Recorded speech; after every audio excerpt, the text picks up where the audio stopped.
Me and Timmy are going on a vacation today. It's a long time coming, let me tell you. Somewhere nice and sunny will really help me unwind, I think. Ladies and gentlemen, we are now crossing a zone of turbulence. Please return to your seats and keep your seatbelts fastened.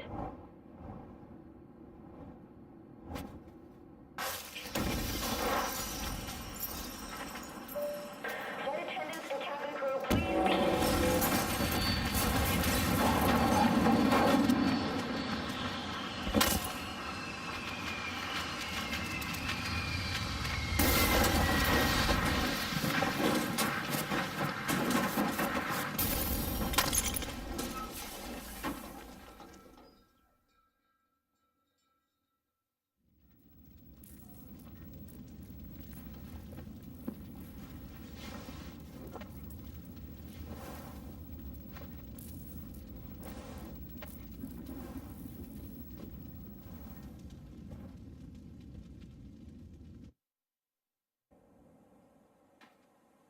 Chaos, screaming, explosions, death. When I awoke, someone had already taken Timmy. Only one other passenger survived, and after we recovered our wits, we began searching the area for resources.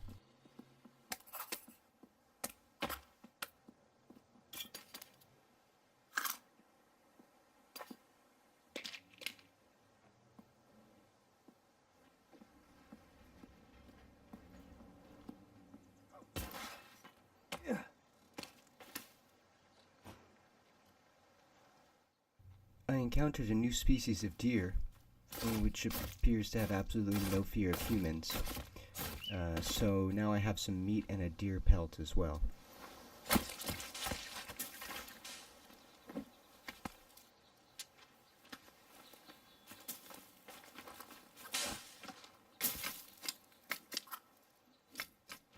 After we had rifled through the crashed airplane, our first thought was to create shelter. We were able to scrounge up some food and water, so hunger and thirst were not our first priority.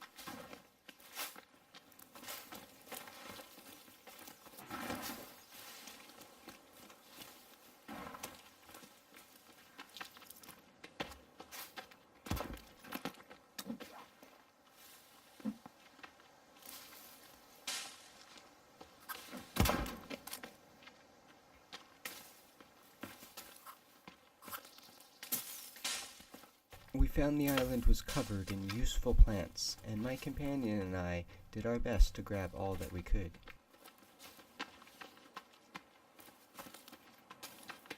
During our exploration, we ran into a camp of some kind, where we were able to find more materials such as rope and cloth. The construction of the huts was crude, but they did seem better than sleeping on the ground. However, after talking to my companion, we eventually decided to move on and look up for a better place to set up our own camp.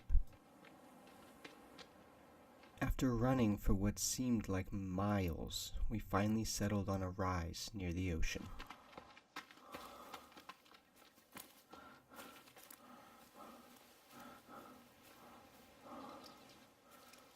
After searching through Timmy's survival book, I was able to find a simple schematic for a treehouse which would get us up and off the ground. I suddenly hear laughter behind me, and as I look up startled, I see a humanoid figure at the edge of the clearing. My companion and I attempt to cut down trees as fast as possible to get this shelter completed.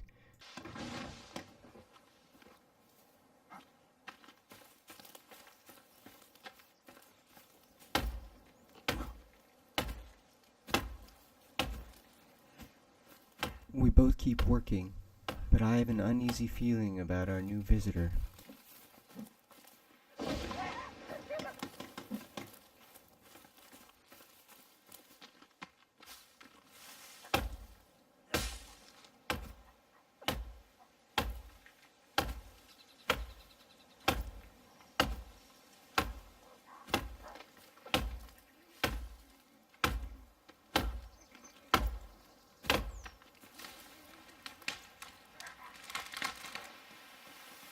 My worst fears are confirmed when we are attacked during our construction efforts. While transporting logs back to our new home, our visitor tried to pounce on me. My companion wasted no time to go all in with his spear and began stabbing him repeatedly. Looking for an avenue of attack, I come in from the right side and use my tree-cutting axe to put an end to the aggressor.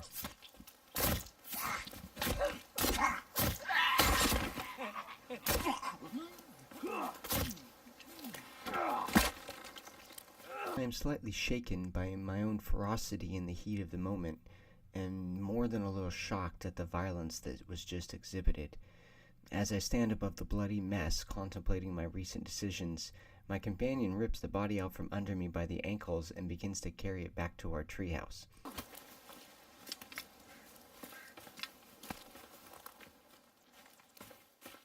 Coming to the realization that this was our new life, we were possibly at war with the locals now, and we still didn't even have a shelter, I decided to go back to working on the treehouse.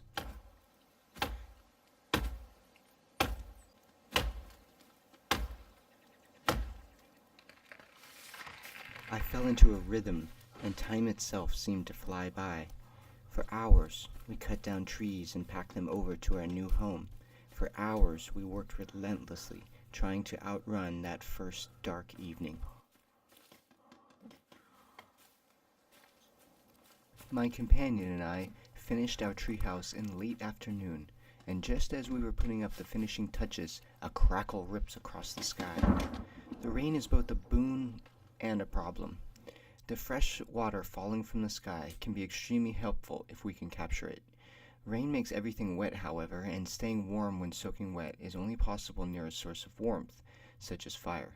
Consequently, I had a pretty important decision to make: try to capitalize on the rain or stay safer by building a fire at our camp.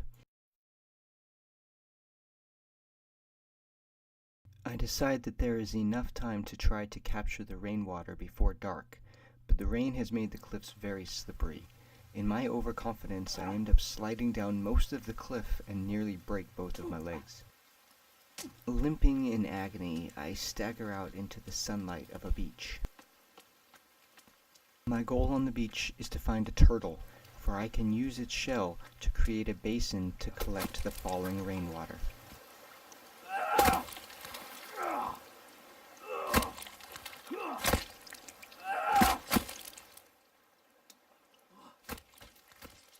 Noticing that many of the local animals appear to be completely oblivious to my hunger, I kill a seagull to eat later before heading back towards camp.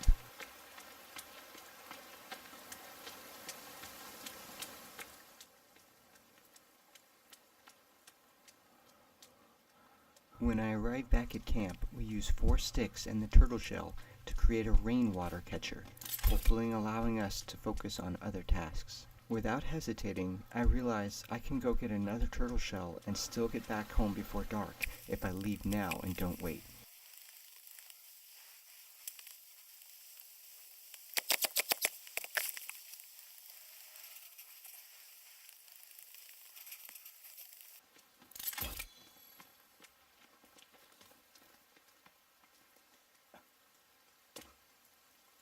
I get back to camp with the second turtle shell and breathe a deep sigh of relief. Our home is complete and we have safe water. We also have deer, seagull, and turtle meat, so in my mind we're doing great. But that's when I noticed that I had no way to get into my new home and it was going to be dark in just minutes.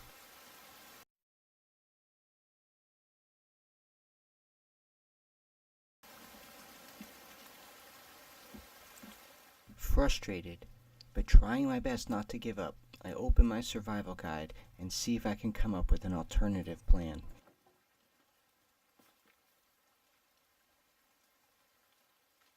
I decide to build a second platform, and once this is complete, I will connect them together. This will give me a lot of space up off the ground, but it means that tonight I will have nowhere to hide. Fighting against the rain and the desire to just sit down and relax, I continue to cut down trees and bring the logs back to the construction site as night begins to fall.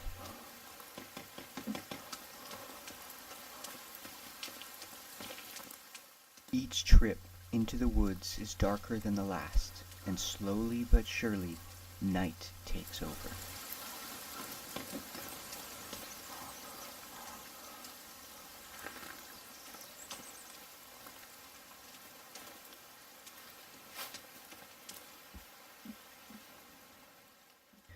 I make another few attempts to get into the treehouse, but it is no use.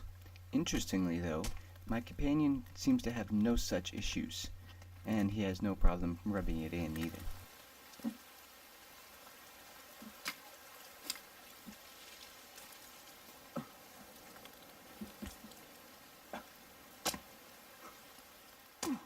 As the rain continues to fall and the sun sets, a chill permeates the island. Almost immediately I begin shivering and realize that I must create a fire in order to survive the night. Gathering leaves, rocks, and sticks from the surrounding area, I put together a fire pit quickly before lighting it. I throw several small pieces of meat on the fire as well, hoping a warm meal will help.